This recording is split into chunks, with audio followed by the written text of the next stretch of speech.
Ukuzilolonga kuqala ngehora lesihlanu lapha eSouza, kanti yinto ayenza njalo kanye namantombazana ayisishagalolunye nabafana abangama-22. Ngibukela kuSerena Williams futhi kudala ngifisa ukuba njengaye, kepha-ke abazali bami bebengenayo imali yokungenisa esikhungweni setennis. Ingakho ngibe yingxenye ye-Oqeqeshwa Tennis Academy ukuze ngifeze amaphupho ami.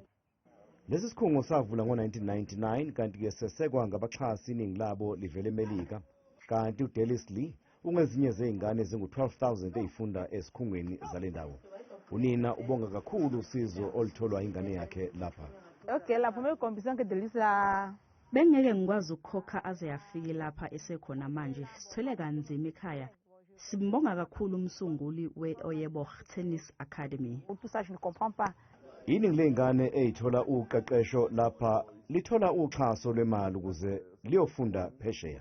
This would give the young girls and young boys the vision of seeing how the professional tennis players themselves really take care of business. Hopefully this will steer their minds towards the right ambition, the right aim, and then they can follow their passion from there.